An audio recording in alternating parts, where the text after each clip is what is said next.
Bien le bonsoir mesdames et messieurs, merci d'être à l'écoute de cette autre sortie de votre émission Boulevard des Sports sur les antennes d'Horizon 3 Télévision. Mesdames et messieurs, c'est un réel plaisir de vous savoir aussi nombreux à l'écoute de cette émission qui commence à l'instant avec un panel assez riche et même diversifié. De même pour le menu qui constituera les échanges autour de cette table qui constitue donc cette émission. On parlera tout d'abord des sports de combat avec le championnat de karaté UFAK région du centre. Les échos de la team Cameroun qui est donc en stage, c'est à retrouver au cours de cette émission. On parlera également des Lions indomptables du Cameroun en club.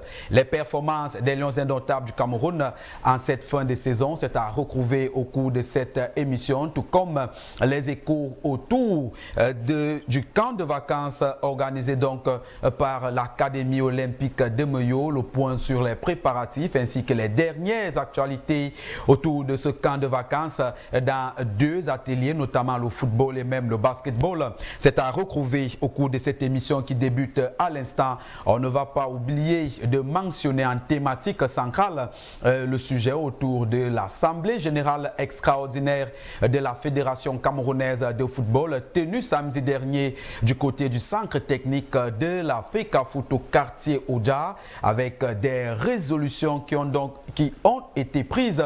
Et cet après-midi, on s'intéresse au budget annuel qui a donc été voté à l'unanimité par les membres présents lors des travaux qui ont été présidés par le président de la Tour de Tinga, Samuel Eto'o-Fils.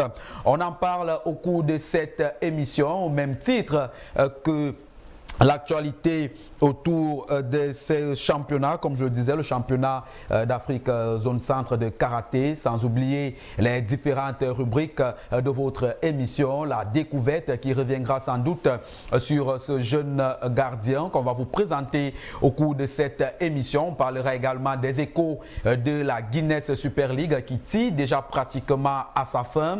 Les temps forts de cette journée, c'est à retrouver dans cette émission. Mesdames et messieurs, on reviendra également sur le Cameroun qui a pris part au 19e championnat d'Afrique de Sambo du côté de la Guinée-Conakry.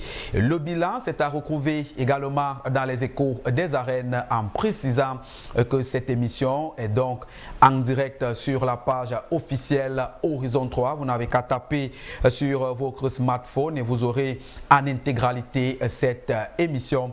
Boulevard des Sports, c'est donc tous les mardis, espace 16-17h30. Et c'est également sa qualité en termes de panélistes de haut volt qui sont donc choisis, criés sur le volet pour débattre sur des questions ou encore sur des thématiques poignantes autour de l'actualité sportive sur le plan national et même continental, pourquoi pas international. On va donc vous présenter ce panel qui est déjà fièrement constitué pour le cadre de cet après-midi. De cet après-midi, on commence par celui-là qui nous fait l'amitié d'être parmi nous après une bonne période qui n'est plus passée par ici. J'ai nommé Guy Derant, Adjité. Bon après-midi et bienvenue parmi nous. Bon après-midi. Bon après-midi à ton panel et bon après-midi aux fidèles téléspectateurs d'Horizon 3. Il faut déjà dire que ça faisait quand même un bail. Qu'on vous a plus vu par ici, sans doute vous étiez occupé avec pas mal d'activités. Effectivement, vous savez, plus le temps avance, plus les charges augmentent et il faut davantage fournir les efforts. C'est justement l'une des raisons pour lesquelles je n'ai plus été régulier ici. Maintenant, je pense qu'on prend le train et on espère arriver à la gare. Et voilà qui est dit, vous n'êtes pas seul sur ce plateau, tout proche de vous, il est fièrement installé également, Jackson Bessa qui est avec nous dans le cadre de cette émission Boulevard des Sports. Jackson, bon après-midi et bienvenue parmi nous. Bon après-midi Audrey, bon après-midi à tes millions de téléspectateurs, bon après-midi à ton riche panel. C'est toujours un plaisir de répondre présent pour parler du mouvement sportif national et international et surtout camerounais en particulier. Et voilà donc qui est dit, vous n'êtes pas seul sur ce plateau, on continue de dérouler le panel fièrement constitué juste en face de vous. Il s'agit du directeur technique national à la Fédération camerounaise de karaté. Il est par ailleurs ceinture noire 6e dan de karaté, Valérie Nloga Mbok. Il est avec nous, bienvenue parmi nous. Merci, bonsoir Rodrigue, bonsoir à tous les panélistes. Également, merci et bonsoir aux spectateurs de Horizon 3. Et voilà qui est dit. Avec vous, on parlera des échos de ces différents stages où le Cameroun est donc actuellement du côté. Les athlètes camerounais, j'allais dire, sont du côté de N'Djamena, c'est bien ça, pour le cadre de ce championnat de karaté UFAC, région du centre. Bon, ben, pour l'instant, nous sommes encore en stage. Le championnat va débuter au milieu du mois de juin, plus précisément le 16 juin à N'Djamena. Donc, si tout se passe bien, la team camerounaise quitte d'ici le 14 juin à Yaoundé pour rallier N'Djamena. Et voilà qui est dit, on va sans doute en parler au cours de cette émission. Le temps pour nous d'accueillir le dernier invité qui est parmi nous, le dernier panéliste, Joseph Nanga, journaliste web Rama, qui est avec nous dans le cadre de cette émission, avec qui on va sans doute avoir plus de détails autour de l'actualité concernant ce camp de vacances organisé par l'Académie olympique de Meyo. Joseph, bon après-midi et bienvenue parmi nous. Merci Rodrigue, bon après-midi et bon après-midi à tous ceux qui constituent le riche panel et également à des nombreux téléspectateurs. Et voilà donc qui est dit, mesdames et messieurs, le panel étant déjà fièrement constitué, on va prendre la première halte de cette émission, notamment les échos des arènes. Et dans ces échos des arènes, je vous le disais déjà, qu'on parle de la Guinness Super League qui s'est donc déroulée ce week-end sur l'ensemble des différents stades homologués pour abriter ces différentes rencontres. Les temps forts, c'est dans ce reportage que signe Karel Yenga.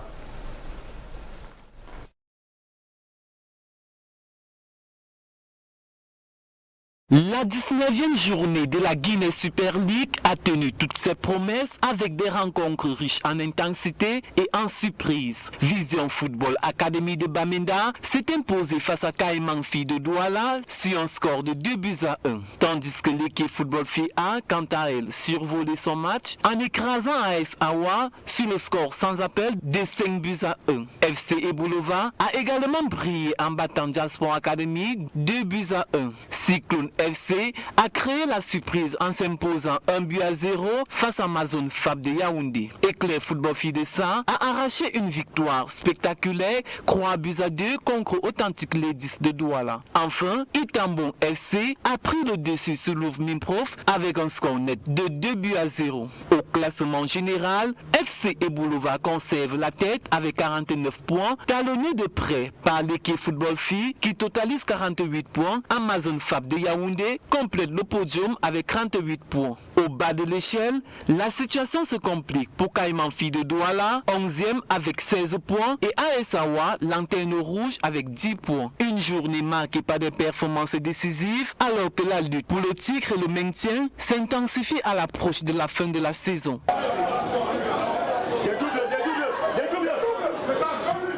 Un véritable mano à mano qui est donc visible au niveau du tableau à l'issue de cette 19e journée. Jusqu'à la fin de ce championnat, on va sans doute vivre ce suspense entre l'Équier et FC et Bolova. On poursuit cette rubrique consacrée aux échos des arènes, cette fois-ci pour parler des sports de combat. Je vous le disais, le Cameroun a pris part au 19e championnat d'Afrique de Sambo, tenu du côté de la Guinée-Conakry. Et en ce qui concerne le Sambo combat, le Cameroun s'en sort plutôt avec un bilan positif. Regardons tout cela dans cet élément.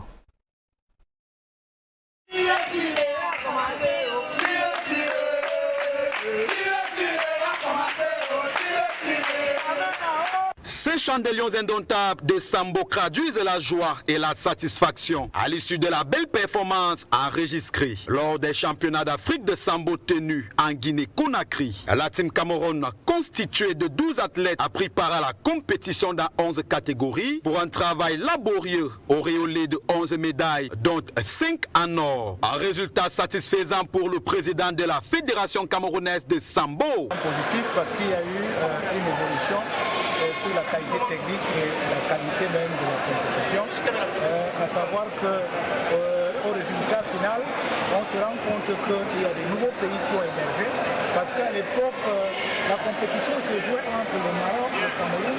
Aujourd'hui, vous avez vu que le Maroc a eu des médailles d'or, le Cameroun a eu des médailles d'or, il y a eu le Burkina Faso Faso qui est arrivé, qui a eu une médaille d'or, il y a l'Algérie qui a eu une médaille, la Tunisie qui a eu une médaille d'or. Ça fait donc qu'il y a vraiment un engouement et une compétition réelle qui fait qu'aujourd'hui, on peut parler des pays qui émergent, des pays pour dire que si nous jetons un regard vers l'avenir, la compétition sera encore plus courue et plus ardue dans les années à venir. Le Cameroun termine donc vice-champion derrière le Maroc, leader au classement général avec des athlètes dans les 25 catégories alignées pour un total de 12 médailles, dont 9 en or. L'heure est désormais aux prochaines échéances. Maître François Mbassi, une fois de plus. A une ambition d'organiser maintenant des compétitions au niveau mondial. C'est pour cela qu'après avoir présenté une demande au niveau de la Fédération internationale de Sambo, le Cameroun a eu un accord de principe pour organiser une compétition mondiale. Et c'est la Coupe du monde de Sambo qui avait été proposée au Cameroun, dans la mesure où le championnat du monde mobilise plus de 80 pays et la Coupe du monde mobilise 40 environ. Donc la Coupe du monde de Sambo est un passage vers les championnats du monde. Et c'est pour cela que l'accord de principe a été donné au congrès de la FIAS l'année dernière, en 2024. Il était question de présenter, de formaliser le dossier. Et c'est pour cela que le Cameroun a donc présenté son projet d'organisation de cette Coupe du monde de Sambo. Pour le reste, le Burkina Faso complète le podium continental avec 2 médailles, dont une en or. Au total, 19 pays africains ont pris part à ces 19e championnats d'Afrique de Sambo, tenus en Guinée-Conakry.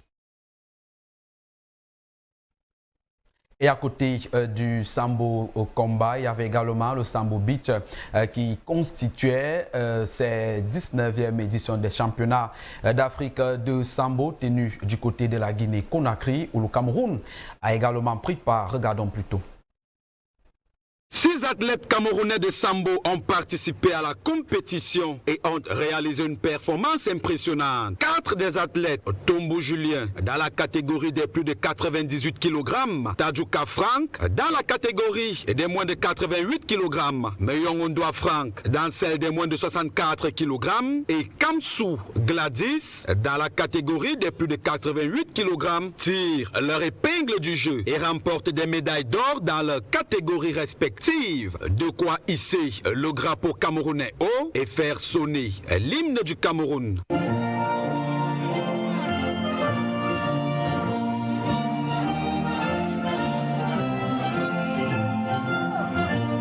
Alors que les 4 premiers athlètes ont brillé, Kamamax Kevin, dans la catégorie des moins de 71 kg, obtient une médaille d'argent. Échouant de peu alors, malheureusement Tsanga Marie, dans la catégorie des moins de 54 kg, subit une défaite difficile en finale du bronze, mettant fin à ses espoirs de médaille. Malgré ce revers, la performance globale de l'équipe camerounaise de Sambo a été impressionnante, démontrant la puissance grandissante du Cameroun en Sambo. Les 2 championnats Conakry ont montré la détermination et la résilience des athlètes et il sera passionnant de voir comment ils construiront cette dynamique dans les prochaines compétitions à venir.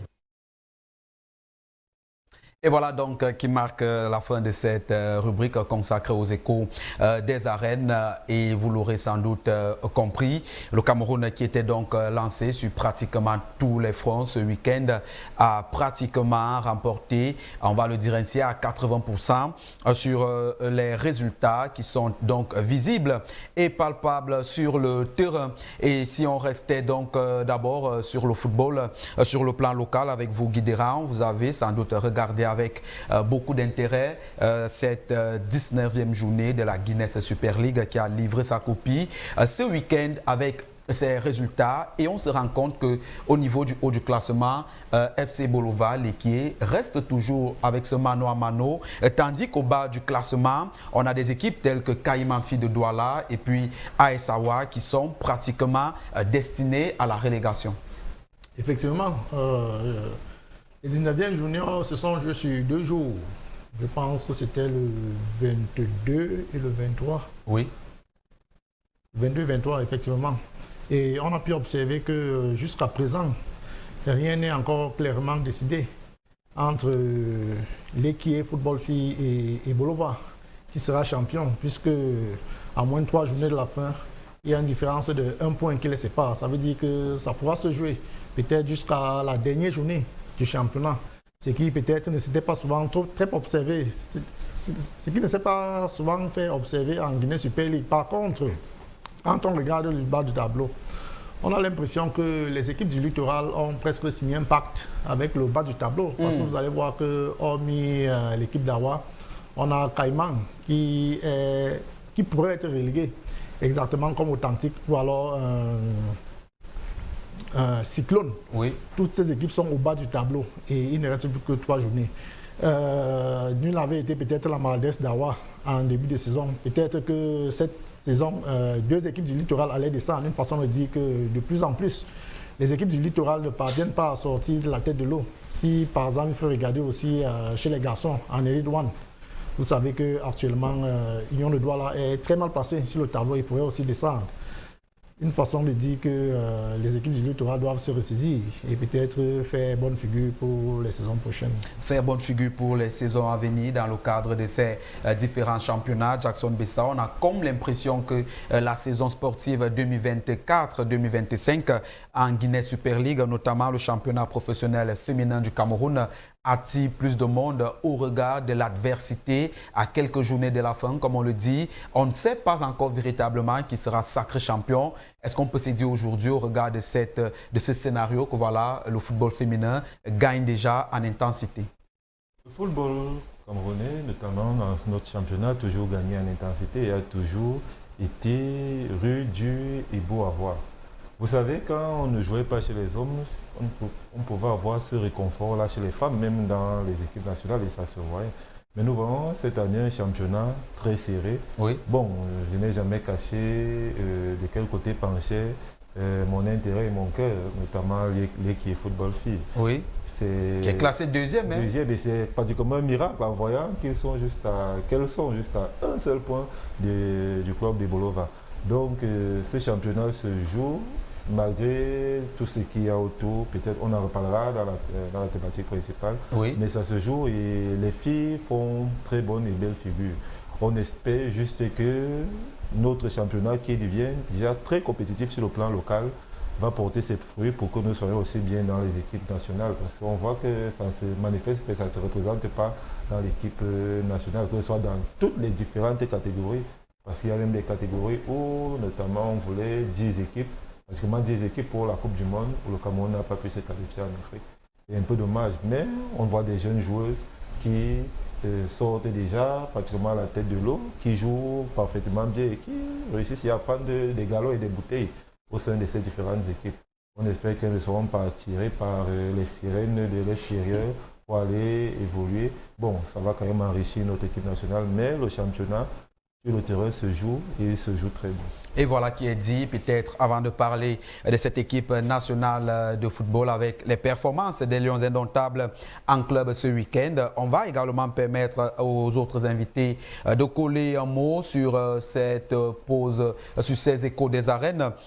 Maître Valérie, sur le plateau, on parle avec vous de ce championnat de karaté, mais peut-être avant, vous avez regardé ces échos sur la Fédération camerounaise de Sambo qui est engagée du côté de la Guinée-Conakry avec ses 19e championnats d'Afrique de Sambo, avec une belle moisson à côté, des médailles remportées pour l'équipe nationale du Cameroun de Sambo. Pour vous, quelle lecture? Pour vous, est-ce qu'on peut se dire qu'on est satisfait? Bon, ben, écoutez, moi, je vais seulement vous dire que je suis très content, satisfait, parce que depuis un bon bout de temps, la Fédération camerounaise de Sambo se démarque dans les différentes compétitions qu'elle prenne part. Cette fédération, n'est-ce pas, se démarque avec des résultats extrêmement positifs, ce qui ne s'était pas beaucoup passé dans le passé. Bon, maintenant, nous savons que le ministère des Sports peut compter également cette fédération pour des médailles d'or pour notre pays. Et voilà qui est dit. De toutes les façons, on ne peut que souhaiter bon vent à cette fédération. Joseph, vous également sur le plateau, vous êtes proche des stades lorsqu'on parle de cette actualité autour de la Guinness Super League. pour vous entre FC Bolova et Léquier? Est-ce que vous avez déjà un penchant ou alors il faudra attendre jusqu'à la dernière journée? Il faudra attendre jusqu'à la dernière journée, mais j'ai comme l'impression que les équipes du Sud, comme ils faisaient également la remarque sur celle du littoral, les équipes du Sud veulent s'accaparer les champions des différents championnats, qu'ils soient masculins ou féminins, parce qu'on sait déjà que du côté des hommes, la Colombe est champion. Donc j'ai comme l'impression que Bolova ne va pas laisser que Léquier lui ravisse cette vedette-là. Donc, disant que j'ai un penchant, non, mais ça va se jouer jusqu'à la dernière minute. Mais j'ai juste cette impression que les gens de Bolova du Sud veulent rester avec les trophées.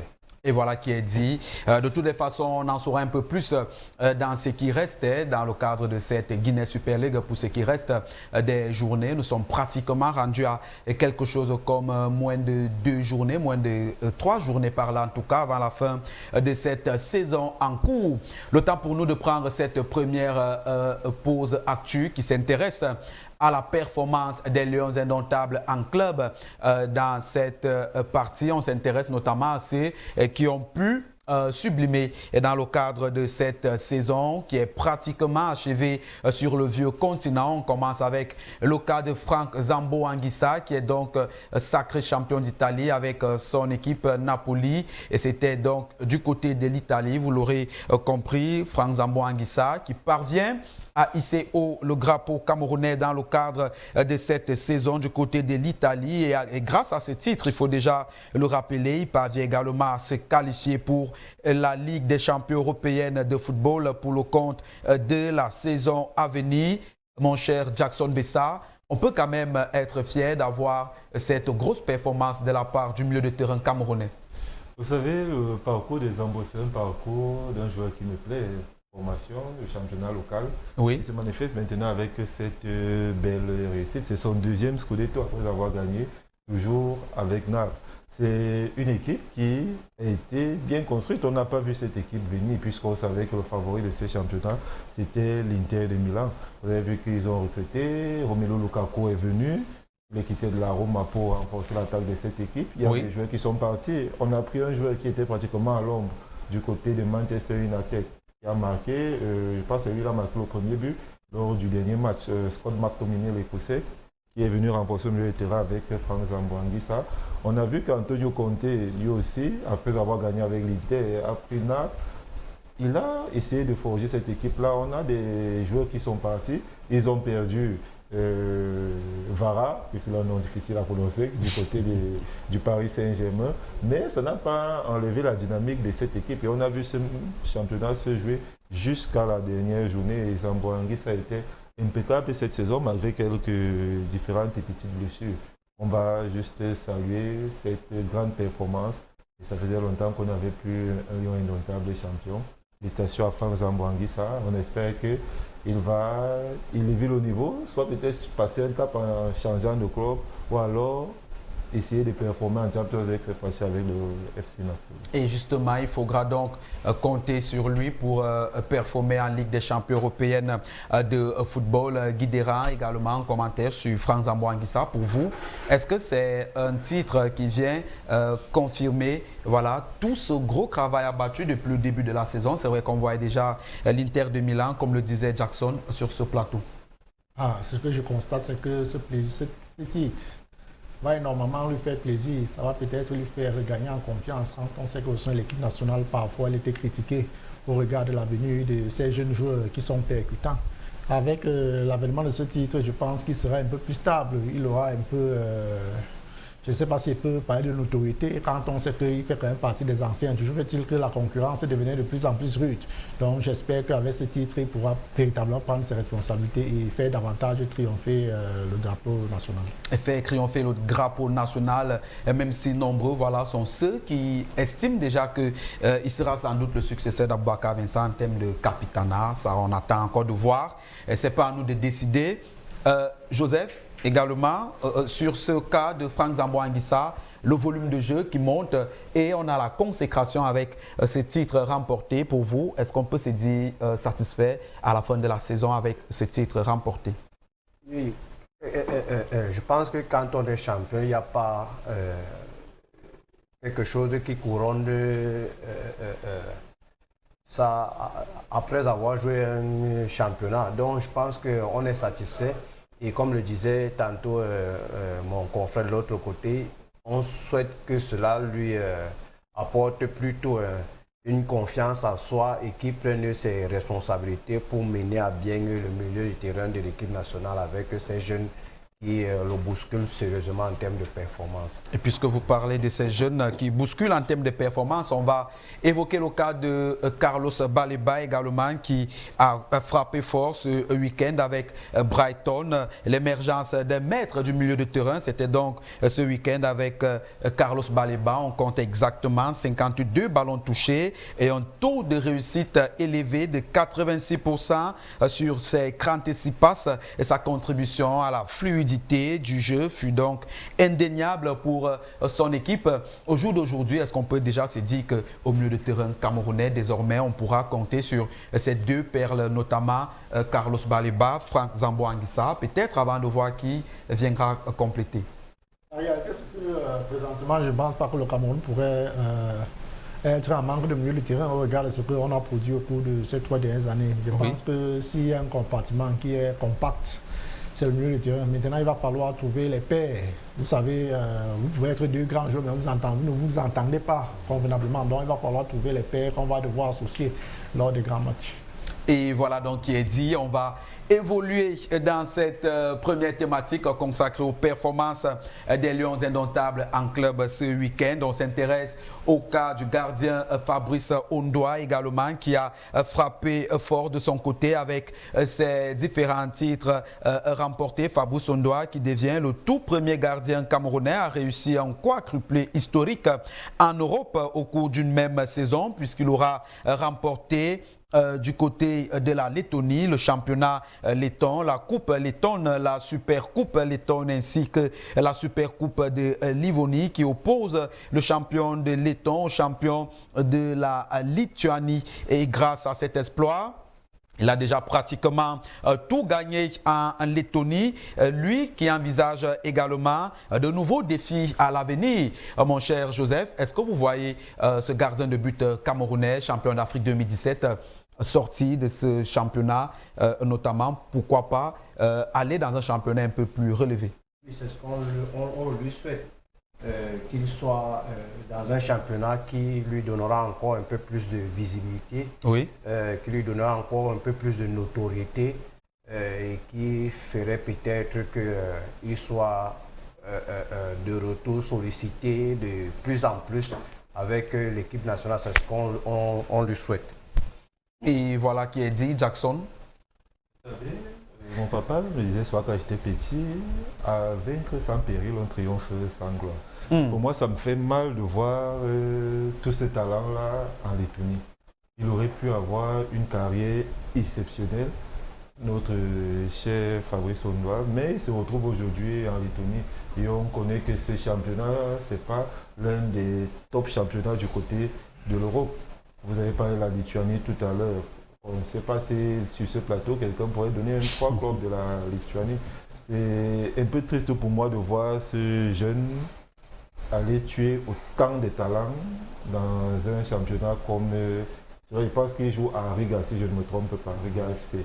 On espère qu'après ce titre, il pourra revenir du côté de l'Europe de l'Ouest, même en France ou même en Angleterre pour pouvoir jouer, ou peut-être même en Arabie Saoudite.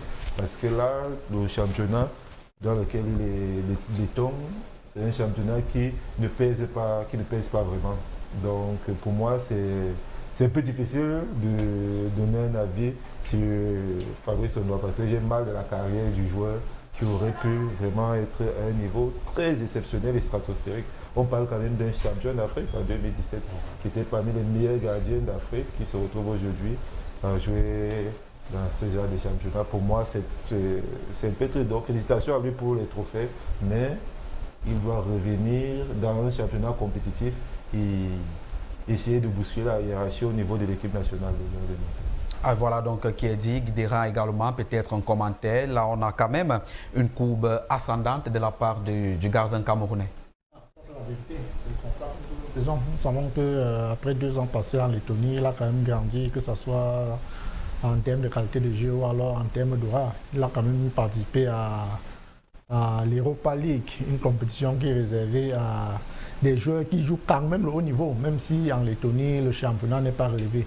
Bon, maintenant, on espère qu'avec ce qui s'est passé au cours de ces 2 dernières années, un club va peut-être jeter son dévolu sur lui et le faire revenir dans des clubs, des bons clubs en Europe, pourquoi pas même en Afrique. Parce que, vous savez, voyez-vous, en Afrique, il y a également les clubs assez compétitifs, notamment le Maroc, l'Afrique du Sud ou même la Tanzanie qui est en train d'arriver. Ça veut dire que si il tient vraiment à consolider cette image-là qu'on retient de lui depuis 2017, il va falloir qu'il se démêle pour trouver un bon club. Et voilà qui est dit, nous restons dans le compartiment des gardiens de but, cette fois-ci pour parler de André Onana qui était également dans le cadre de ce week-end des Lions en club en compétition du côté de la Première Ligue anglaise, lui qui a donc engrangé une victoire propre sans encaisser de but, 2-0 contre Aston Villa, c'est dimanche. Et André Onana, le portier camerounais, a donc veillé sur ses cages des Red Devils sans être excessivement sollicité. Son match s'est d'ailleurs soldé par un clean sheet, un témoignage de la maîtrise collective de son équipe qui parvient quand même à relever la tête après cette finale perdue du côté de Bilbao dans le cadre de l'Europa League UEFA Conférence. Guidera, on recommence par vous où la parole s'est arrêtée. À ce niveau quand même, on peut se dire qu'après la pluie vient le beau temps après cette finale, même si c'était là, on va dire, la dernière occasion qui était donc donnée à Manchester United de sauver sa saison. On parvient quand même à enregistrer une victoire face à Aston Villa. Ce qu'on peut retenir, c'est que Manchester a commencé à renouer avec les victoires, même si c'est pour le dernier match de la saison. Peut-être c'est un prélude à ce qui va se faire la saison prochaine. C'est vrai qu'un grand chantier est annoncé de ce côté-là. Il y aura beaucoup de départs et certainement beaucoup d'arrivées. L'entraîneur a envie de mettre sur pied un collectif qui va lui permettre de rivaliser l'adresse avec les équipes comme Manchester City ou alors Arsenal ou alors Liverpool. Et pourquoi pas espérer jouer l'Europa League ou alors la Champions League la saison d'après. Donc, au regard de tout ce qui se présage, le chantier du côté de Manchester sera vraiment ardu. Et voilà qui est dit. Jackson, vous voyez cette équipe de Manchester United se relever pour le compte de la saison prochaine. Quand on sait qu'il y a quand même des jeunes, des jeunes loups voilà, aux longues dents, tel Newcastle, on a encore le cas de Brighton, Brentford par là, Chelsea. Est-ce que vous voyez Manchester faire le poids la saison prochaine? Vous savez, je le disais sur un autre plateau, moi le problème que Manchester a, c'est au niveau de son bord. C'est l'organisation de l'équipe qui est un peu difficile et compliqué actuellement. Parce que c'est pour côté des joueurs, Manchester a des joueurs, mais... Vous pensez que c'est un problème de management? C'est un problème de management et de casting. Vous voyez, on a vu un André Onana de son côté qui doit essayer de se remettre en question. Oui. Parce que on ne peut pas enlever le talent de ce jeune homme, mais il devrait se remettre en question et essayer de se concentrer. Vous avez vu, je vais prendre une image de la finale que nous avons vue. On a vu un André Onana essayer de recadrer Casemiro qui l'a remis à sa place et on a vu, il s'est calmé et il s'est aligné. Pour moi, ce sera très compliqué. Manchester United termine, c'est 17e du championnat. Manchester United 17e du championnat, on m'aurait dit ça en début de saison, je ne l'aurais pas cru. Peut-être l'avantage, c'est qu'ils ne joueront plus une compétition européenne, ils n'auront que les championnats et les compétitions locales. Oui. Ils pourront essayer d'aller un peu, et essayer d'engager des points parce qu'on sait déjà que quand vous n'êtes pas européen, c'est difficile de faire venir des grands joueurs parce que tout le monde veut jouer la Champions League, tout le monde veut jouer l'Europa League. Manchester a perdu de cette attractivité-là. On espère juste qu'ils vont continuer avec Cameroun et essayer de voir parce qu'ils ont commencé un grand ménage. On parlait d'un départ probablement de Garnacho et même André Onana, sa place est même en danger de ce côté parce que Manchester United voulait recruter le gardien Martinez qui joue à Aston Villa. Emiliano Martinez. Bon, peut-être avec le fait que Aston Villa joue l'Europa League, Et United, non, peut-être il restera, mais ça se voit, ils ont eu un recrutement d'un joueur qu'ils ont pris à 75 millions, dont le nom m'échappe hier, ils ont pris à 75 millions. Pour construire cette équipe sera très difficile, mais on espère qu'ils ne vont pas empiler les joueurs pour se retrouver à un niveau où ces joueurs ne joueront pas. Mais ce sera très difficile cette saison pour Andrew Onana. Mais on espère qu'il va bien se ressourcer et se calmer et pouvoir rebondir. Et puisqu'on a vu au niveau de la liste des Lions indomptables, il n'est pas appelé, peut-être ça va permettre qu'il se repose un peu et qu'il essaye de se remettre en question, parce que le plus dur c'est se remettre en question. On ne remet pas en cause son talent, mais il faudrait qu'il ravale un peu son orgueil et son niveau. Il va sûrement exploser. Et voilà donc qui est dit. Allez-y. Oui. Je pense qu'à Manchester, le problème, ce n'est pas seulement André Onana. Vous savez, il y a eu tout un débat sur la question, au point où il y avait les pros, les anti. Mais à la fin, on s'est rendu compte que le problème était global. La preuve en est que quand on a fait entrer le nouveau gardien, à l'espace de 2 matchs, il a pris 8 buts. Ça veut dire que le problème ne réside pas au niveau peut-être de la contenance des joueurs, mais au niveau du... Comment je veux dire ça, du laxisme de certaines personnes, notamment Casemiro, qui, tout le monde l'a observé. Il a commencé à faire des remontrances à André Onana qui s'est calmé. C'est tout à fait normal. Casemiro, quand même, c'est l'un des doyens dans presque tout le championnat anglais. Je pense qu'il fait partie des rares joueurs qui ont 3 Champions League. Il fait partie des rares joueurs qui ont 3 Champions League. C'est vrai que j'ai eu une conversation avec Onana où je lui demandais comment est-ce qu'il fait pouvoir gérer les égos de Casemiro. Il vous fait comprendre que c'est un doyen à Manchester. La preuve en est que là-bas, il n'y a aucun joueur capé comme lui. Donc, quand il fait les erreurs, il y a une façon de lui faire savoir si on déborde, bon, ça va virer comme ça va virer. Toujours est-il que le coach est en train de prendre ses responsabilités et nous espérons que d'ici au début de la saison prochaine, tout sera à point pour que Manchester renoue avec les grandes compétitions. Et voilà donc qui est dit. Joseph, peut-être, qui souhaitait réagir avant qu'on passe. Pour habitude de dire que les joueurs ne sauraient être les premières personnes sur qui on doit blâmer ou quoi que ce soit quand ça ne marche pas dans une équipe. Une équipe sur le plan technique est bel et bien encadrée par une équipe technique qui est là. Je crois que ce sont eux qui sont les premières personnes qu'on devrait mettre en cause. Si jamais, en offre, on le disait tout à l'heure, il n'a pas mis le dispositif qu'il fallait et pourtant il avait tout le nécessaire pour le faire. Moi, je pense que les premières personnes sont les encadreurs sur le plan technique. On doit questionner quand ça ne va pas avec une équipe. Maintenant, on reviendra de manière individuelle sur les comportements de X ou Y. Naturellement qu'on va questionner tous les 11 joueurs qui se retrouvent sur l'aire de jeu. Et voilà donc qui est dit. Sans doute, on en saura un peu plus d'ici la fin de cette saison sur ce qui est donc des départs et des arrivées du côté de Manchester United. Le temps pour nous de prendre une transition, on revient derrière pour parler karaté.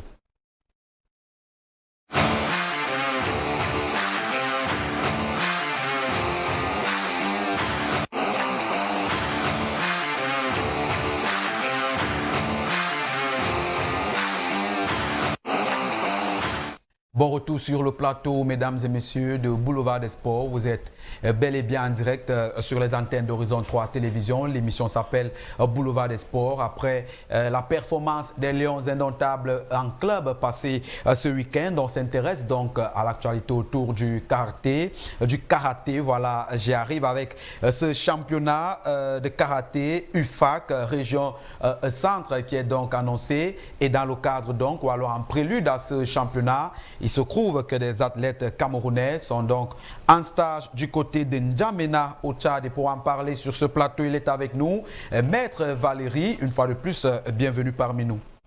Merci Louis, encore une fois. Merci de donner toujours l'occasion à la Fédération camerounaise de karaté de s'exprimer et, n'est-ce pas, d'éclairer également la terre publique et de parler, n'est-ce pas, de ses activités.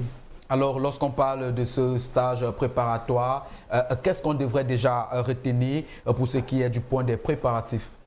Bien, déjà, d'entrée de jeu, je vais vous dire que vous savez que l'année passée, au Cameroun, c'était, n'est-ce pas, 14e édition du championnat d'Afrique zone centre à Yaoundé, où le Cameroun s'est démarqué en sortant en première nation avec plus de 27 médailles en or. Donc, et puis on a également eu l'année passée toujours en Tunisie le 11e championnat d'Afrique où le Cameroun est classé également 6e aujourd'hui en Afrique. Donc ça fait qu'aujourd'hui, nous allons en N'Djamena le 15 pour participer à la 15e édition du championnat d'Afrique zone centre.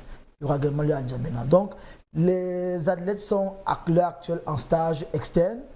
Nous avons près de 24 athlètes qui sont retenus dans toutes les catégories. On a 5 en catégorie senior masculin, nous avons 5 en senior féminin, 4 en junior féminin, 4 en junior masculin et 3 chez les cadets en masculin et en féminin.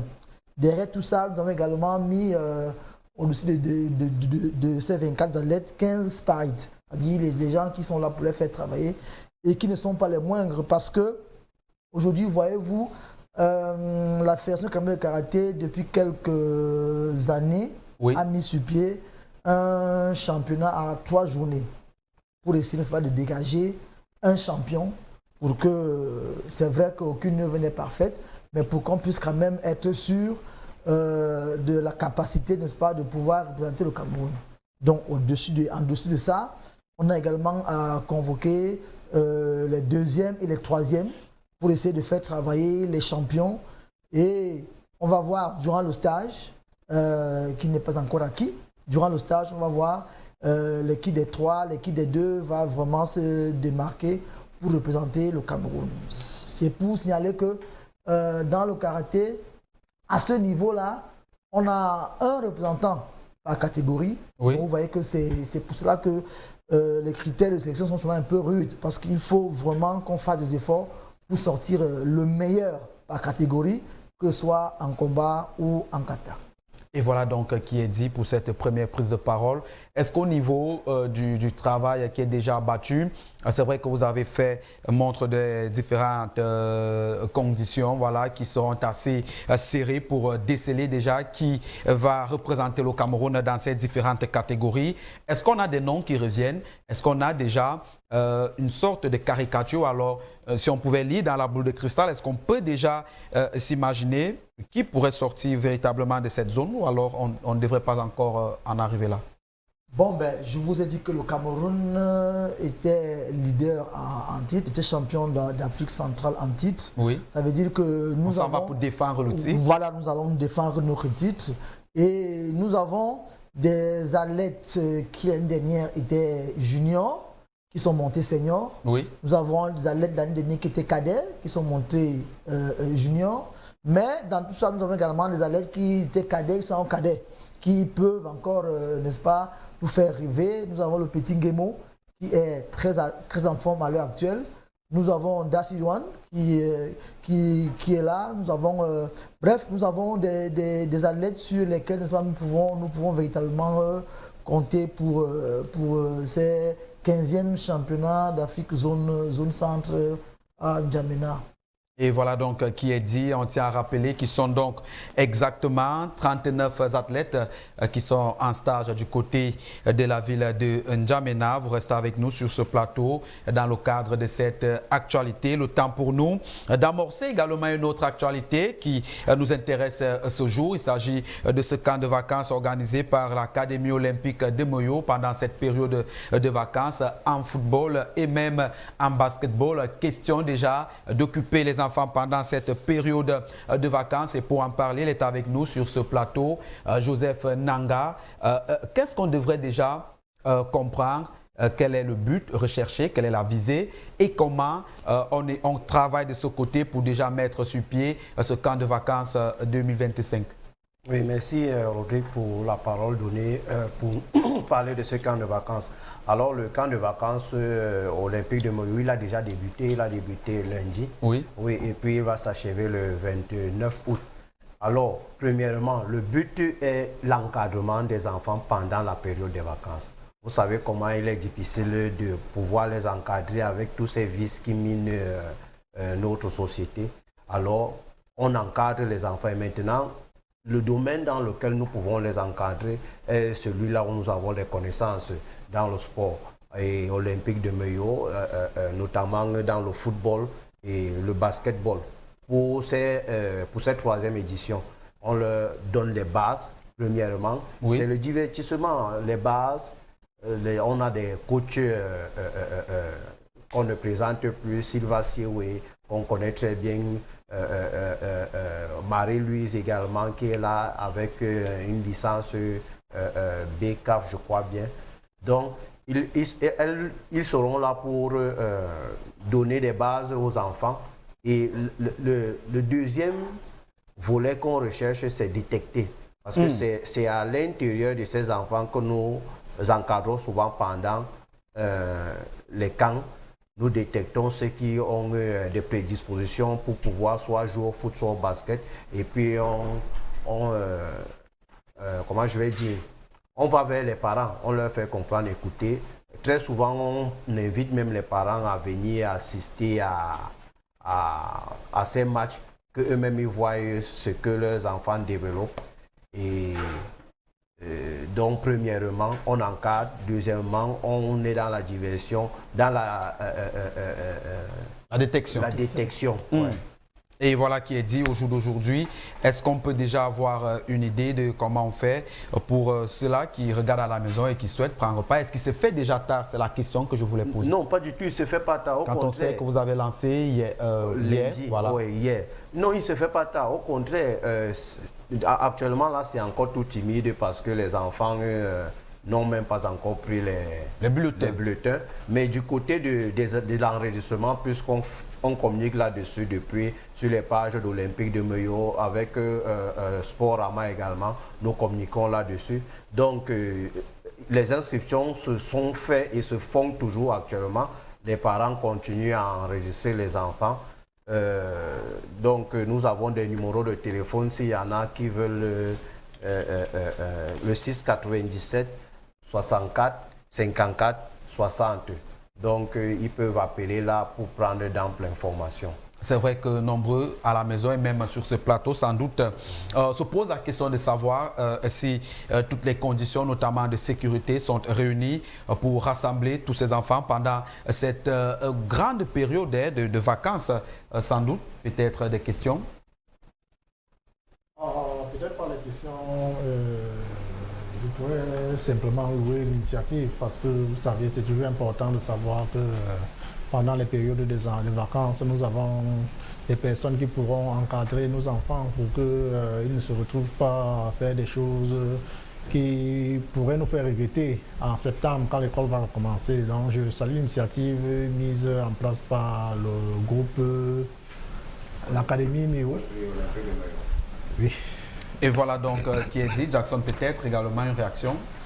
Vous savez, c'est vrai que s'occuper des enfants, notamment pendant les temps des vacances, c'est une priorité. Et les laisser en divagation dans les rues et dans la société, c'est bien de les encadrer et c'est bien de joindre aussi l'utile à l'agréable. On peut détecter des talents à travers ces activités-là, notamment en basket et en football. Bon, j'espère seulement que ça ne va pas prendre toute la journée des enfants pour qu'ils puissent quand même avoir du temps à la maison pour s'occuper des travaux de papa et maman, mais c'est toujours bien d'encadrer les jeunes et d'occuper les jeunes quand on sait que notre société manque cruellement de divertissement pour les jeunes et de divertissement neuf pour ne pas se jeter dans les déviances avec tout ce qu'on a déjà actuellement. Très bonne initiative et très belle initiative. C'est à féliciter et encourager qu'on continue à s'occuper des enfants. On espère que les parents pourront envoyer les enfants et vu qu'on a prévu que le cadre est sécurisé, une aubaine pour les parents, pour les vacances et les enfants. Et voilà donc qui est dit. On revient avec vous, maître Valérie, sur ce plateau pour parler encore de karaté. Qu'est-ce qu'on devrait encore savoir autour de ces stages qui se tiennent du côté de N'Djamena et les dates du championnat, est-ce qu'elles sont déjà connues? Si oui, quand et où? Oui, avant de revenir sur le karaté, je vais également donner mon point de vue. Allez-y. Sur l'importance, n'est-ce pas, d'éduquer les enfants, d'occuper les enfants, je voulais dire, pendant les vacances. Moi, je suis très, très, très content quand j'entends qu'il y a des camps de vacances parce que voyez-vous, il est très important de mettre l'enfant sous un régime pendant les vacances. Parce que nous connaissons tous les déviances que nous avons avec les téléphones, avec les mauvaises compagnies, avec les écrans de téléviseurs. Donc, moi, je vous encourage et vraiment, je conseille, hein, je conseille aux parents, n'est-ce pas, de faire tout et tout pour occuper au maximum les enfants pendant les vacances. Très bien. Pour revenir au karaté, oui. Vous savez, à chaque compétition internationale, il y a d'abord ce qu'on appelle des réunions techniques. Nous avons des formations. Bon, autour des 24 athlètes qui doivent normalement prendre part à cette compétition, oui. Nous avons près d'une vingtaine d'arbitres et juges qui vont également rallier N'Djamena pour aller faire subir des stages et passer des examens. Parce que vous savez, il y a des examens qu'il faut passer et il faut gravir les échelons pour pouvoir arbitrer des compétitions, que ce soit au niveau d'Afrique centrale ou alors au niveau d'Afrique, voire au niveau mondial. Et cette fois-ci, vous savez également qu'au mois d'août, nous irons, le ministère des Sports, excusez-moi de le dire ici, oui. Le ministère des Sports a décidé cette année d'accompagner la Fédération camerounaise de karaté au championnat du monde de karaté. Et ça, c'est une très bonne nouvelle qui est tombée sur nous. Et cette année, on a la chance également que ce championnat du monde sera en Afrique, en Égypte. Vous savez, l'Égypte est au sommet de son art en karaté. C'est-à-dire que l'Égypte a des performances que vous ne pouvez même pas imaginer. Si vous tapez, vous allez voir que l'Égypte aujourd'hui, c'est une autre dimension dans le karaté. Mais nous essayons, n'est-ce pas, d'essayer de les titiller un peu. Ce qui fait que l'Union mondiale de karaté, dans son envie de mettre, n'est-ce pas, toutes les fédérations, tous les continents au même niveau de l'arbitrage, oui. A décidé, n'est-ce pas, à chaque compétition dans différentes zones, envoyer un expert.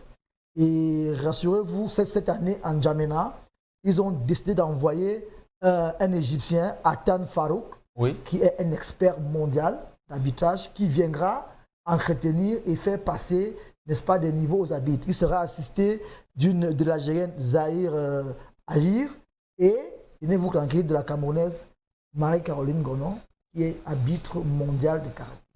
Donc, ça veut dire que dans le monde du karaté, on connaît le Cameroun par rapport à ce que nous faisons, que ce soit dans le cadre du tapis sur la compétition, également sur le cadre de l'encadrement, sur le cadre de l'arbitrage. Et aussi autour de ce 15e championnat d'Afrique, vous savez, zone centre, vous savez que depuis un certain temps également, c'est un championnat sélectif, c'est un championnat qui donne une qualification pour le championnat d'Afrique. Donc, pour aller au championnat d'Afrique qui aura lieu en juin à Abuja, au Nigeria, il va falloir aller à N'Djamena, décrocher sa médaille d'or. Et ça, les enfants le savent, depuis l'année passée à Yaoundé, depuis l'année passée au Congo, les enfants savent que pour aller au championnat d'Afrique, il faut braver le championnat d'Afrique zone centre. Et maintenant, encore le ministère a encore donné une opportunité d'aller au championnat du monde. Ils savent également que pour aller au championnat du monde, il faut aller non seulement à N'Djamena, il faut aller à Abuja également, au Nigeria, braver en revenant de là-bas avec au moins une troisième, une deuxième, une première place dans les catégories qualificatives pour le championnat du monde. Assez intéressant quand on sait véritablement toutes ces grosses échéances qui vous attendent et on ne peut que vous souhaiter bonne chance dans le cadre de toutes ces différentes compétitions. On va vous raccompagner voilà, pour parler cette fois-ci de cette assemblée générale extraordinaire tenue du côté du centre technique de la Fédération camerounaise de football. C'était ce samedi. On s'intéresse sur l'une des résolutions prises, notamment celle qui concerne le budget annuel qui a donc été voté à l'unanimité par les différents membres présents lors des travaux dirigés par le président Samuel Eto'o-Fils. Mais cela se fera juste après cet élément qui revient sur la découverte de ce jour. On s'intéresse à un jeune gardien de but qui est donc amoureux des cages. Mais lui, au début, n'était pas prédestiné à évoluer comme gardien de but. Il s'agit bel et bien de Abdoulaye Hassan. On regarde et puis on revient derrière pour poursuivre ce débat. Il faut beaucoup prier et beaucoup batailler. C'est Papa God qui donne, c'est lui qui te fait briller. Et malgré tout, quand on rejette même chez les blancs, on te pique un nouveau. Du haut de ses 1,95 m, cette nouvelle pépite de la balle ronde est une valeur qu'il faudra suivre de près. Abdoulaye Hassan, puisqu'il s'agit de lui, est issu d'une famille Bamoun, originaire de la région de l'Ouest Cameroun. Le dernier rempart de Galactic Football Academy ne cache pas ses débuts dans le football. J'ai commencé mes débuts dans un centre de formation qu'on appelait CFOGEF. CFOGEF, la devise c'était travail, discipline, progrès. Si tu as cassé la femme, si tu as cassé la femme, toujours en est belle. Et j'ai évolué au poste de milieu de terrain. Un jour, pour me retrouver dans le but, un jour, le coach a d'abord, on était en manque d'effectifs. Le coach m'a envoyé en défense, il m'a demandé de jouer en défense. Et en jouant en défense, à cause de ma taille, parce que j'étais un peu lancé par rapport aux autres, un peu par rapport à tout le monde, le coach, notre gardien de but il a eu un carton rouge. Il fallait quelqu'un qui devait le remplacer dans le but. Et en ce moment, à cause de ma taille, le coach m'a demandé, bon, Abdoulaye, essaie un peu de jouer dans le but pour aider le gardien. Le gardien, comme il a eu le carton rouge. Et bien après, je suis entré dans le but, j'ai commencé. À ce moment, j'ai commencé, on a fini notre match par un score de 1-1. Parce qu'avant de sortir, notre gardien avait posé un penalty qui a causé le carton rouge. Et à ce moment, à partir de là, les gens ont commencé à me dire, bon, Abdoulaye, tu peux jouer dans le but. Abdoulaye, tu peux faire mieux. Abdoulaye, à ce moment, je suis parti au marché, j'ai acheté les équipements d'un gardien de but. J'ai commencé mes débuts dans le but. Je m'entraînais. Pour parfaire sa carrière professionnelle, Abdoulaye travaille tous les jours d'arrache-pied et son entourage ne tarit pas d'éloges en sa faveur.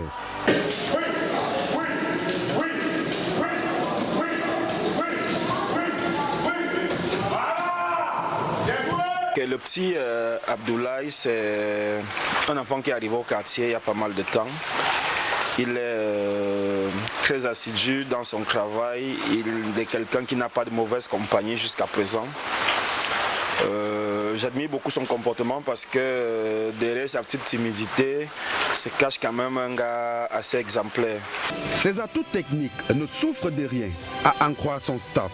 Abdoulaye, c'est un enfant vraiment, s'il faut dire exemplaire, je peux le dire, mais humainement parlant, on peut pas avoir cette prétention. Sinon, sur le plan technique, il a facilement intégré notre philosophie et nous sommes heureux de l'avoir dans nos murs et nous espérons qu'avec le temps il va vraiment adhérer au projet parce que jusqu'ici pour un si peu de temps il s'est intégré de manière très spontanée et les qualités techniques qu'il a, les qualités athlétiques qu'il a et bon sur le plan mental aussi c'est un garçon qui sait ce qu'il veut et nous croyons vraiment qu'on doit l'accompagner dans ce projet. C'est un enfant avec un très bon profil et qui a de très bonnes qualités.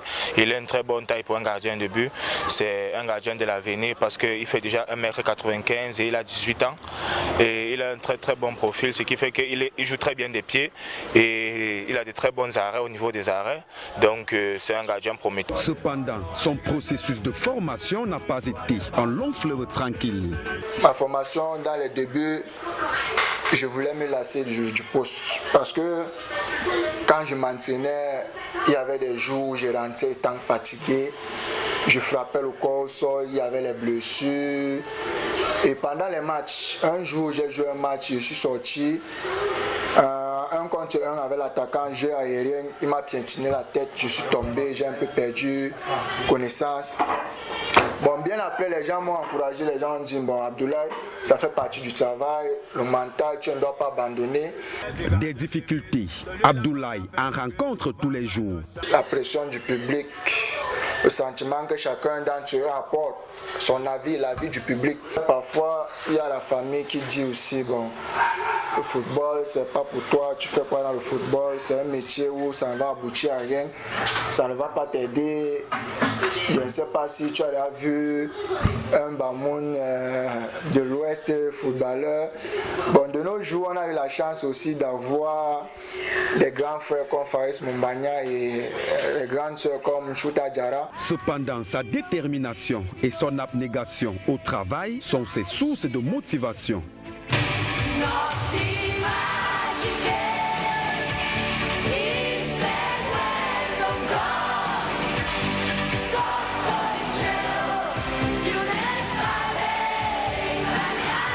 La rencontre avec l'Académie olympique de Meyo, l'école des princes, a joué un rôle très déterminant dans sa formation.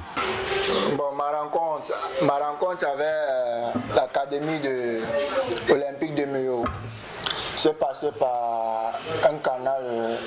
C'était l'ami de mon père qui m'a donné le contact d'un manager appelé M. Stéphane Amougou et qui m'a amené vers l'académie et m'a présenté au président M. Boris Nganvondo.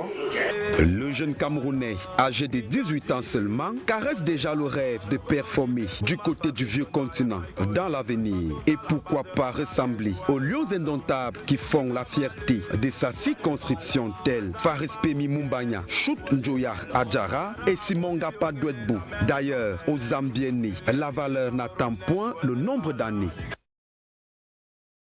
Bon retour sur le plateau après cet élément qui revenait donc sur la découverte de ce jour, notamment Abdoulaye Hassan, une pépite qui évolue donc du côté de l'Académie olympique de Moyo. Retour sur ce plateau pour parler de la thématique centrale qui nous rassemble cet après-midi. On s'intéresse à cette assemblée générale extraordinaire de la Fédération camerounaise de football tenue samedi dernier qui a donc accouché de 7 résolutions. On s'intéresse à la résolution concernant le budget annuel qui a donc été voté à l'unanimité par les membres présents et même ceux qui étaient par visioconférence. Et pour en parler, ils sont toujours avec nous sur ce plateau. On va d'abord prendre un des nôtres qui nous a rejoint dans le cadre de cette thématique. J'ai nommé Benoît Ifa. Bon après-midi et bienvenue parmi nous. Bon après-midi Bokono, bon après-midi également aux copanélistes que j'ai trouvés sur le plateau. Et bon après-midi aux auditeurs qui nous écoutent aux téléspectateurs, autant pour moi qui nous écoutent dans le cadre de cette émission. Je suis une fois de plus désolé pour mon retard. Vous savez que circuler à Yaoundé, dans l'après-midi, vraiment, c'est pas très évident. Il y a les embouteillages et les routes qui ne sont pas praticables, etc., etc.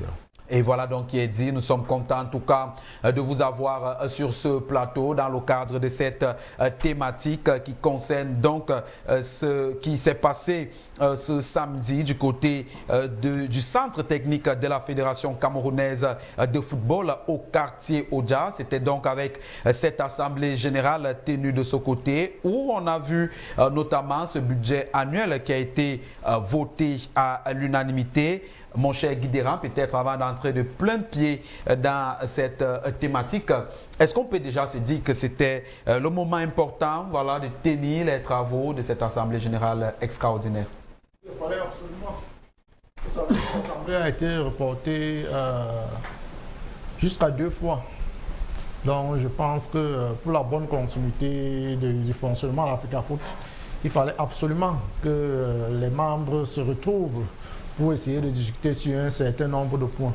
Moi, j'avais pensé que ça aurait été l'occasion pour davantage explorer les problèmes qui minent actuellement l'Africa Foot, notamment celui des arbitres ou alors des représentants de clubs. Grande a été ma déception après avoir lu l'ordre du jour, lors du comité exécutif. J'ai été surpris de savoir que pendant cette assemblée générale, on n'allait pas parler des questions qui concernent les arbitres ou alors qui concernent les présidents de club, l'argent des présidents de club ou alors les présidents de club qui ont tenté de démissionner. Toujours est-il qu'ils se sont réunis, ils ont voté un budget, même si c'est à moins 6 mois de l'année, il fallait que ça soit fait et ça a été fait. Et pour vous qui pensez que ces problèmes qu'on devrait normalement aborder n'ont pas été abordés, ben, au jour d'aujourd'hui, il y a quand même ces budgets, j'allais dire ces résolutions qui ont donc été rendues publiques à l'issue de ces différents travaux qui ont duré pratiquement dans les 3 heures d'horloge par là. Mon cher Joseph, est-ce que vous êtes également du même avis avant de parler proprement de ce budget annuel que les problèmes voilà, qu'on devrait aborder, on est passé à côté? Oui, je suis du même avis. On a plus... On parle du football et puis comment est-ce qu'on arrive, il y a notre championnat qui a des problèmes. Moi, dans l'ordre des points de cet ordre du jour, moi je n'ai pas véritablement vu des problèmes qui sont liés au football. Moi j'ai plutôt vu des problèmes soit liés à l'administration, soit liés aux finances. Je n'ai véritablement pas vu des... Et pourtant, notre football a des problèmes liés au football. Moi, je ne sais pas si on peut jouer un match de football qui n'est pas arbitré. Il y a ce problème-là. C'est vrai que ces matchs se jouent, ils sont arbitrés, mais c'est certainement parce que les gens sont camerounais, ils ont dit que bon, on va le faire avec. Et il y a également une panoplie de présidents de clubs qui se plaignent. Oui. Qu'on ne laisse pas, que ceux qui jouent ne laissent pas croire à l'opinion qu'ils ne sont pas embêtés par un certain nombre de problèmes, mais que s'ils sont embêtés, mais ils jouent juste parce qu'ils ont décidé. L'homme comme ça ne peut pas s'amuser à peut-être manifester quoi que ce soit, et pourtant c'est l'année là où il va être champion. Donc beaucoup d'autres également. Donc moi-même j'étais un peu embêté des points qui étaient absents à cet ordre du jour. Et malgré donc ces différents points qui n'ont pas été abordés, il faut quand même déjà le dire que le budget annuel, lui, il a été voté de ce côté. On parle d'une grosse somme qui a donc été énoncée de ce côté dans le cadre de ce budget annuel de la Fédération camerounaise de football, notamment Benoît Ifa sur ce plateau. Est-ce qu'on peut déjà se dire qu'au sortir de ces travaux, on pourra éponger non seulement les dettes, on pourra résoudre tous ces problèmes qui tournent ou alors qui gravitent autour de notre football aujourd'hui? On a parlé de ce problème d'arbitrage, on parle des joueurs qui ne sont pas payés, on parle de plusieurs problèmes encore avec le cas de l'Oniès. Au jour d'aujourd'hui, pour vous, est-ce que vous pensez qu'avec ce budget qui a été voté, on peut sortir véritablement de l'auberge? Ça, c'est une question un tout petit peu difficile à répondre. Pourquoi? Parce que pour payer des dettes, pour payer les dettes, déjà, il faudra avoir la volonté. On peut bien avoir de l'argent, mais lorsque l'argent est dans les caisses, on n'a plus la volonté de payer les dettes. Je crois que c'est à la fédération qu'il faudrait poser cette question. Mais comme vous me l'avez posé, je vais donner mon avis sur la question. Notre football, je crois, depuis les 30 dernières années, connaît la pire, je ne sais pas, c'est la pire gestion jamais vue au Cameroun, en ce qui concerne le football sur le plan national qu'international. D'abord sur le plan national, pourquoi? Parce que sur le plan national, on fait allusion un tout petit peu au championnat jeune et notamment à la MTN Elite 2 et à la MTN Elite 1, et également sur différents, n'est-ce pas, qui opposent les acteurs majeurs de notre football qui sont également les arbitres, parce que nous avons toujours pas négocié, nous avons toujours négligé cet aspect côté des arbitres. On se dit toujours quand on est arbitre, peut-être parce que ces derniers, pour certains, d'autres cumulent de fonctions, il y a d'autres qui sont des avocats, d'autres qui sont des policiers, ainsi de suite. Avant, moi, je me disais que bon, peut-être avec la vie qui mène de double fonction, peut-être ils étaient très aisés. Mais au Cameroun actuellement, vous verrez que la plupart des arbitres vivent essentiellement, n'est-ce pas, de leur travail, qui est l'arbitrage. Donc ça devient extrêmement difficile pour eux, n'est-ce pas, d'opérer professionnellement, n'est-ce pas, sur le plan au niveau des rencontres de football. Vous pensez que cela peut avoir un impact sur les résultats? Ça, automatiquement, on impacte sur les résultats. Depuis sensiblement 4 ans aujourd'hui, on a un sérieux problème, celui, n'est-ce pas, des matchs truqués, celui des matchs négociés en avance. Mais c'est un phénomène qui a certes toujours existé, ça il faut le reconnaître, mais depuis 2 ou 3 saisons aujourd'hui, principalement la saison passée et cette saison, cette ce mode opérationnel a pris une dimension extraordinaire, je dirais même exponentielle. Mais les gens en parlent, mais au fur et à mesure que les gens en parlent, j'ai comme l'impression que ça ne dit rien vraiment. Il n'y a personne, n'est-ce pas, pour frapper la main sur la table. Et quelque part, je peux me dire qu'il y a certains qui sont complices pour que cela, pour faire plaisir aux uns et aux autres. Mais peut-être, je préfère encore me tromper, mais ça, c'est mon avis. Et s'il faille encore un tout petit peu percer l'abcès sur le plan national, je dirais que notre championnat aujourd'hui, notre football sur le plan local, vraiment, ça ne vaut pas la peine. Vous avez vu les équipes camerounaises qui sont passées sur le plan africain. C'était des équipes sans niveau, honnêtement. On a vu le dernier champion au Popo. Oui. On a vu le club de l'Ouest là. Non, le nom m'échappe là. Qui est également passé, mais ça n'avait rien à voir, n'est-ce pas, avec le football camerounais dont on a l'habitude, n'est-ce pas, de regarder, n'est-ce pas, au niveau des écrans de télé. Maintenant, sur le plan international, on a, pour la première fois, on a vécu en direct une dispute entre un président de fédération, un représentant du ministère et un entraîneur. Ça ne s'était jamais passé dans l'histoire du football. À mon vision, que les gens vivent ce genre de scénario. Mais au Cameroun, quand même, depuis cette année ou l'année dernière, nous avons vécu cela et nous devrions avoir honte. Nous devrions nous poser beaucoup de questions, à savoir d'abord sur les profils qui sont proposés, n'est-ce pas, pour représenter les fédérations, pour être à la tête, n'est-ce pas, des fédérations. Il faut examiner les profils. On ne choisit pas n'importe qui, n'importe comment. On ne fait pas les choses au hasard, par complaisance ou par amitié. Une fédération, c'est une représentation également diplomatique envers les autres pays. Donc aujourd'hui, quand même, je crois que après l'Assemblée générale, Guy Durand l'a dit qu'il n'a pas relevé assez de points positifs. Je tiens à noter que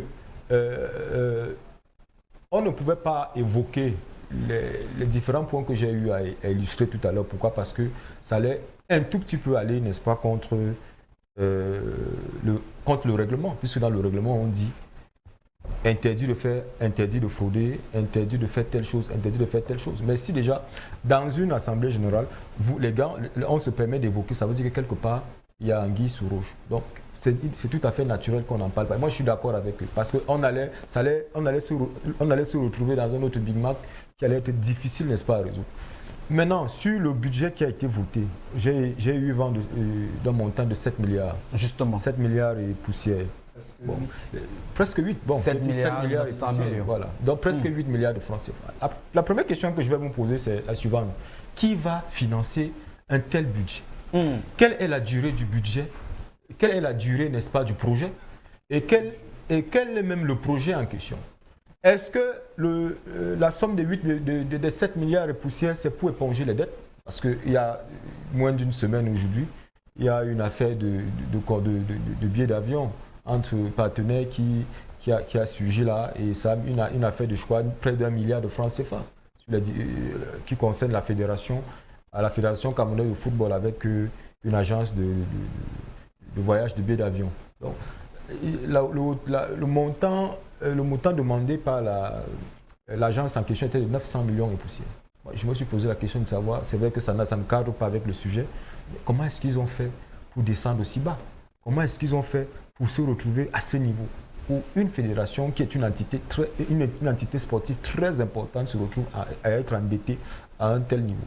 Mais il va de soi que je ne suis pas habilité à poser ce genre de questions ou à les répondre parce que je n'ai pas les éléments appropriés.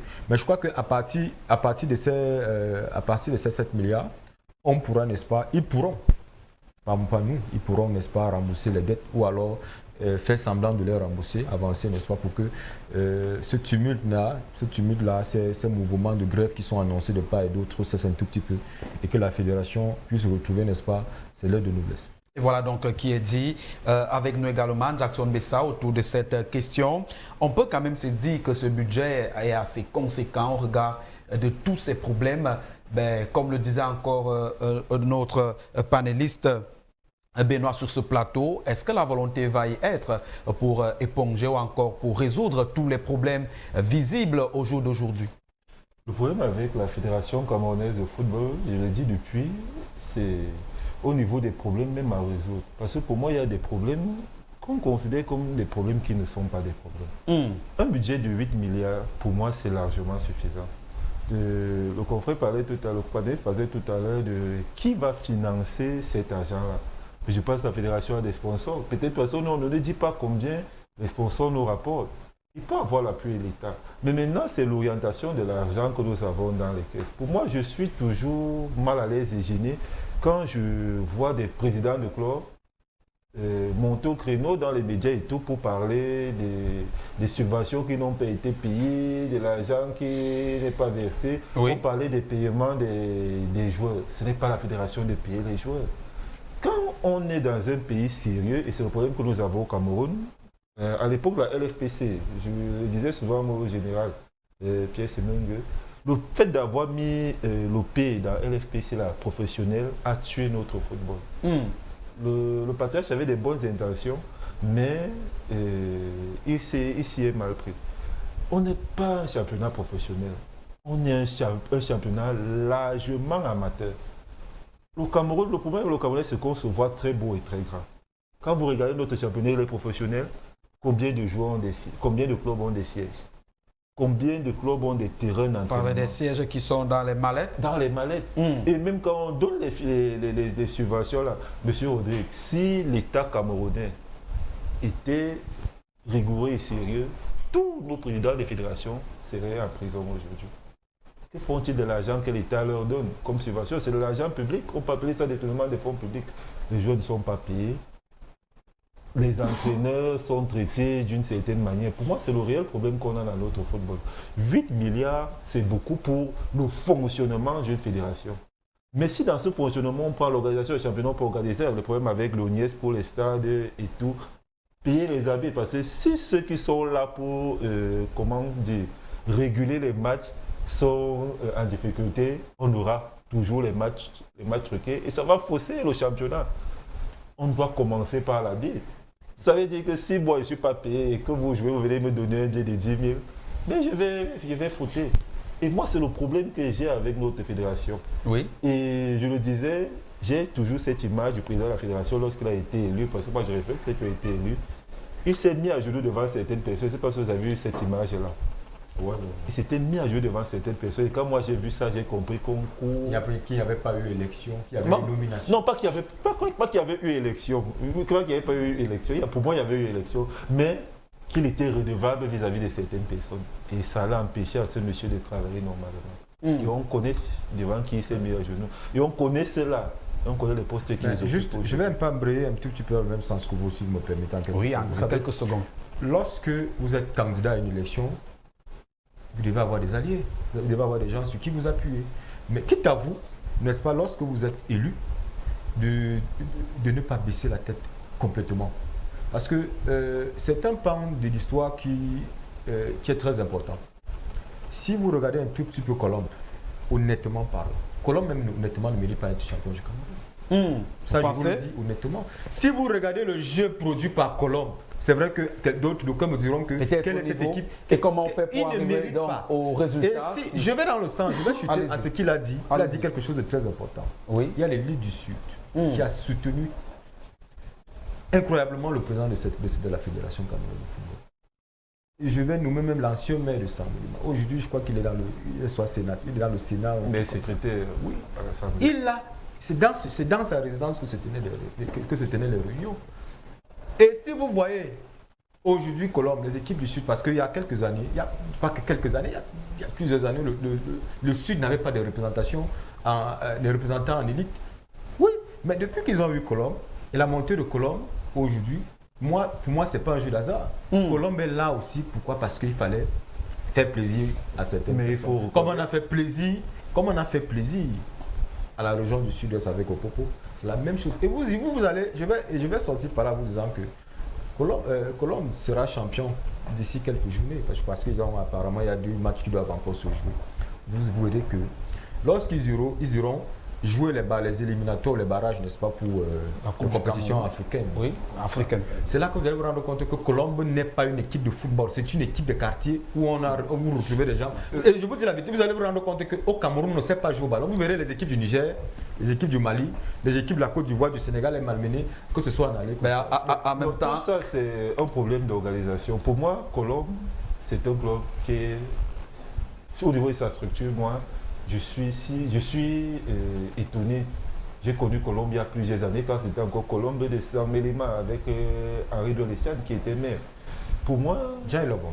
Non, c'était d'abord Saint-Mélima avant de venir Jai Lobo. C'était d'abord Saint-Mélima. Et il jouait en Poivre.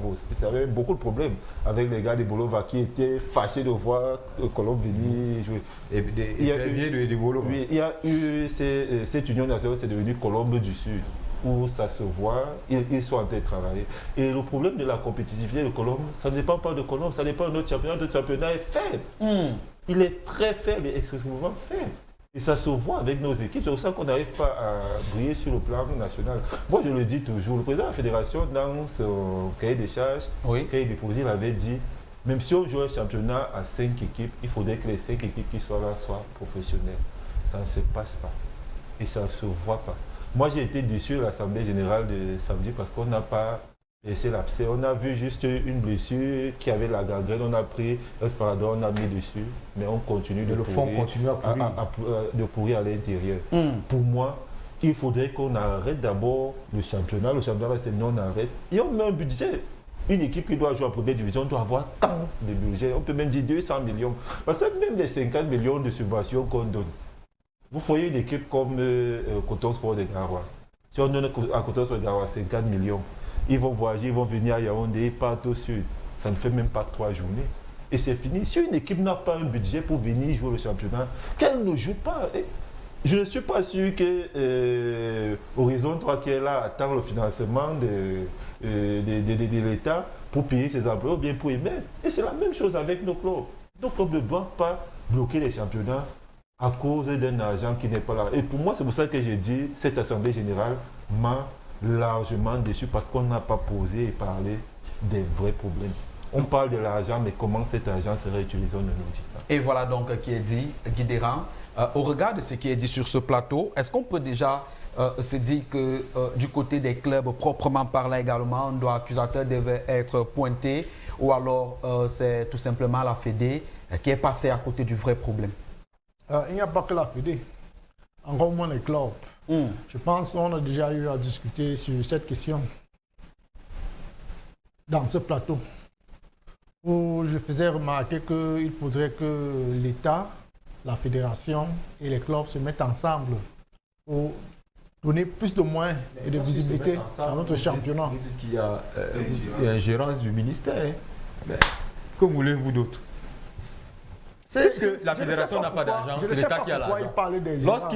Lorsqu'il y a brassage, on dit qu'il y a ingérence. Je ne sais pas encore où vient le mot ingérence. Dans ce sens-là, c'est le ministère qui définit si le championnat est professionnel ou pas. Il me semble que c'est à cause, on dit ça, un édit de la CAF en 2008 qui voulait que toutes les équipes qui vont désormais prendre part aux compétitions CAF, ça rime au professionnalisme. C'est comme ça qu'en 2012, au Cameroun, on nous décrète un championnat professionnel. Oui. Maintenant, le football étant une mission de service public au Cameroun, il fallait donc que l'État accompagne certains clubs qui ne pouvaient pas encore être au top. Parce que, voyez-vous, il est difficile à certaines personnes de sortir leur argent, investir, sans toutefois recouvrer cet investissement. Aujourd'hui, vous avez demandé à quelqu'un de mettre, par exemple, 200 millions. S'il veut être professionnel. Mais il met ces 200 millions, pourquoi? S'il ne va pas pouvoir... S'il ne va pas pouvoir recouvrir son investissement. Voilà pourquoi je pensais qu'il fallait que... Justement, et on peut structurer ça. Si même au niveau de la billetterie, ne sont pas d'accord. Si ces trois entités ne sont pas d'accord, on n'a pas encore atteint le niveau où, ici au Cameroun, où le football peut véritablement nourrir son nom. On le dit de manière triviale. Parce que nourrir ses acteurs. Vous êtes un acteur du football. Vous avez certainement eu à investir beaucoup d'argent dedans. Vous avez récupéré un seul franc? Jamais. Parce que l'environnement n'est pas propice. C'était ça mon problème. L'environnement n'est pas propice. Il faudrait d'abord assainir l'environnement. Et pour assainir cet environnement, il faudrait vous parler de quoi? Pour assainir l'environnement, il faudrait brassage. Entre autres. Non, moi je pense que le brassage c'est une erreur. Tous se mettent ensemble. Non, le brassage dans quel sens? Question. Guidérand, le brassage dans quel sens? L'État. Ah, ok. Les présidents de club et la fédération. La preuve en est que jusqu'à présent, l'État fait son travail, ce qui peut-être n'est pas conséquent. Chaque année, il me semble qu'il y a un budget qui est mis à la disposition des présidents. Bon. Des clubs. Le président de club. À travers des joueurs. Je ne peux pas dire des joueurs. Il y a 560 millions qui est un appui salarial pour les joueurs. Qu'est-ce que l'État gagne derrière ça? Simplement parce que le football au Cameroun est une mission de service public. Donc, j'étais en train de dire que la faute ne revient pas seulement à la fédération ou alors au président de club ou alors à l'État. Je continue à penser que si toutes ces personnes se mettent autour d'une table, peut-être on pourra trouver les mots pour amener l'État à investir davantage. D'autant plus que le football n'est pas le seul levier sur lequel l'État actuellement peut s'appuyer pour faire découler son économie. Donc, je vais ajouter un petit, permettez-moi quelques secondes, un petit pan sur les propos de Guidérand lorsqu'il a parlé, n'est-ce pas, des acteurs et du brassage. Il a bien parlé en disant que non, le brassage devait être entre la fédération, les présidents de club et l'État. Oui. Là, je suis d'accord. Mais le véritable problème qu'on a également, le problème fondamental de notre football, c'est qu'on n'a pas les acteurs qu'il faut à la place qu'il faut. Regardez un peu au niveau des départements. Les présidents de départements de nos différentes ligues, à quoi ils servent? Est-ce que ce sont des personnes vouées au football? Est-ce que ce sont des passionnés? Est-ce que ce sont des gens d'abord qui ont été passionnés de football? Non, ce sont des gens, je prends un peu ici dans le Fundi, celui qui est président de la Ligue départementale, c'est déjà une élite de ce pays, bon, une élite de la ville de Yaoundé. À quoi ressemble le championnat départemental? À rien du tout. Mais attendez les vacances, comme ça arrive là, dans quelques semaines. Il va organiser les meilleurs championnats de vacances. Non, c'est un problème d'abord de personnes. Non, c'est un problème. Non, attends, Guidérand. Non, mais à quoi servent les championnats de vacances pour nous, pour les acteurs voués vraiment au football? Les championnats de vacances ne nous servent à rien directement. Les championnats de vacances servent à que lorsque je regarde même un tout petit peu. Oui. La finalité, les politiques. Lorsque vous faites des championnats de vacances, ce sont des championnats à caractère politique. Mais lorsque vous êtes à la tête d'une ligue départementale, vous êtes le socle, je dis bien le socle, n'est-ce pas, du développement du football au niveau du Cameroun. Mais qu'est-ce qui nous est présenté dans les différentes ligues? Rien du tout. Mais il y a les budgets pour ça. Vous savez, même la simple organisation, le chronogramme, n'est-ce pas, des matchs, rien n'est fait. Alors Jackson, il y a quelque chose tout à l'heure qui m'a un peu fait sourire. Quand on parle des acteurs, on n'investit pas dans le football pour avoir de l'argent. Je vais paraphraser un monsieur Sef Fabien Vogo. Vous avez vu combien il avait de l'argent? Au Cameroun. Oui, attendez, je finis. On n'investit pas dans le football pour avoir de l'argent. Si vous investissez dans le football, vous allez payer. Même dans le monde, je vous prends d'exemple. On investit pour faire quoi? Attendez, je finis. Quand vous voyez un club comme le Paris Saint-Germain, puisque c'est l'étranger, vous connaissez combien d'argent le Qatar perd dans le Paris Saint-Germain? Le Qatar perd puisqu'ils en gagnent dans le Paris Saint-Germain. Le problème que nous avons ici chez nous, on parle au Paris Saint-Germain, le Parc des Princes. Le stade n'appartient pas au Paris Saint-Germain. Ça appartient à la mairie de Paris. C'est pour ça que le PSG veut construire son stade. Pour gagner? Pour gagner de l'argent. Parce que quand il y a de la billetterie là maintenant, la billetterie n'a pas plus dans l'argent de la commune. Et Paris paye parce que le PSG entretient le stade. Or ici chez nous, quand vous prenez quelqu'un, vous donnez de l'argent, vous venez, vous mettez de l'argent, vous n'avez pas de stade d'abord pour essayer de récupérer. Quand il y a un match de football, on part jouer dans un stade lambda. On commence à partager la billetterie. Si le stade vous appartient, vous aurez de l'argent. C'est pour ça qu'à un certain moment, on parlait de faire ressortir les communes. Vous avez vu que M. Pierre Kouimou a eu beaucoup de problèmes avec ça. Vu qu'il était maire. Et au niveau de sa mairie, c'est lui qui entretenait le stade. Et quand le match finissait, c'est le maire qui doit avoir l'argent de la billetterie. C'est son stade quand son équipe jouait. Bon, mais pas l'argent pour dire qu'on partage. Et il avait des problèmes, mais le sous-préfet, il a eu beaucoup de problèmes avec ça. Bon, vous voyez que nous avons un club de football lambda. Évoluons avec les socios, très chaud aussi, comme chez les Blancs. On peut prendre un club comme Canon de Yaoundé, prendre banalement Canon de Yaoundé. Oui. On connaît tout ce qu'il y a derrière Canon de Yaoundé. Si on dit que chaque supporter de Canon de Yaoundé donne 1000 francs, vous pensez que Canon manquera de l'argent? Ou bien même Tonnerre? Ou bien même APGS de Ofo? Et c'est là où je le rejoins. C'est parce qu'on a des mauvaises personnes qui gèrent notre football et qui gèrent nos clubs. Quand quelqu'un vient avec de bonnes intentions, on va dire que ça c'est le club des Vous pensez que les présidents viennent pour remplir leur poche? Les présidents viennent pour remplir leur poche à eux et non pour l'amour du football. Rares sont les présidents qui sont encore là pour l'amour du football. C'est chacun qui vient. Dès que quelqu'un va venir avec de l'argent, on va dire que le conseil des sages a décidé. On a vu ce qui s'est passé avec le Canon, avec Pierre Wimé. Et je vais vous prendre un exemple simple. Le milliardaire nigérian Dangote. Oui, Dangote voulait venir investir dans le football camerounais, mais il a été bloqué. Je prends même Crystal Palace à une époque. Crystal Palace voulait venir investir dans un club ici au Cameroun. Mais ils ont été butés parce qu'on avait un championnat professionnel. Ils ont dit, vu que vous êtes professionnel, les normes décident que nous, on vient avec 50%, vous venez avec 50%. Le club en question n'avait même pas le siège. Même pas les 10% de l'argent que Crystal Palace voulait mettre. Et c'est le réel problème que nous avons aujourd'hui. Regardez l'Afrique du Sud. L'Afrique du Sud n'a pas un championnat professionnel, c'est semi-professionnel. Mais nous, au Cameroun, on est professionnel. De qui se moque-t-on? À un moment, je suis on est dépassé. Quand on va parler, on va dire qu'on n'aime pas la fédération, on n'aime pas le Cameroun, mais il faudrait qu'on se dise les vérités. On se dise les vérités. Et moi, ça me fait mal que ce soit quelqu'un qui a évolué dans un monde très professionnel, qui est à la tête de notre fédération, et ça se passe ainsi. On va dire qu'on ne l'aime pas, mais c'est la vérité. On a dit de football au footballeur. Un footballeur qui a la tête. C'est l'une des pires anecdotes que moi j'ai vues. Et c'est un footballeur, l'un des très grands footballeurs mondialement connus, qui a la tête de notre fédération. Lui qui évolue dans des championnats hyper professionnels. Je le dis encore, j'ai encore cette image-là de ce monsieur qui se mettait à jouer devant certaines personnes. Voilà, donc sans doute nous sommes rendus au thème de cette émission. Peut-être un dernier mot en quelques secondes, parce que là on a débordé le temps. Et comme d'habitude, moi j'ai pour habitude de dire que vraiment, c'est comme un papa avec ses enfants. Oui. Pour moi, tous ces problèmes-là, c'est l'État du Cameroun. Parce que moi, je ne peux pas comprendre que quand tu sors 560 millions, tu donnes que voici pour payer les employés. J'en ai pris une marche. Après, tu ne demandes pas que venez me rendre compte de cet argent. C'est comme si toi-même tu es complice de cette manière de faire là. Parce qu'au-delà de tout ça, la personne qui doit réguler quand ça ne va pas, c'est l'État.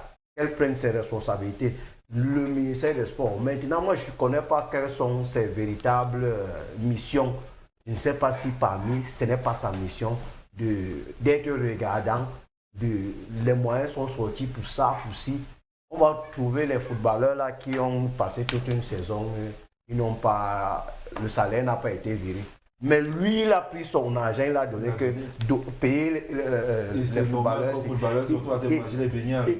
Et après, lui, là, il ne prend pas ses responsabilités que venez me montrer comment vous avez payé les joueurs là. Donc je pense que on va dire ce qu'on va beau dire. Je pense que l'État du Cameroun est complice de tout ce désordre là à son niveau.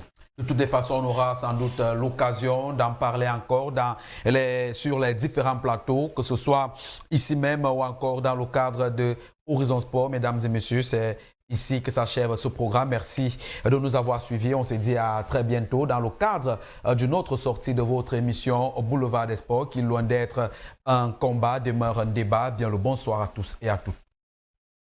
Ce programme vous a été offert par l'eau alcaline ionisée eau vive.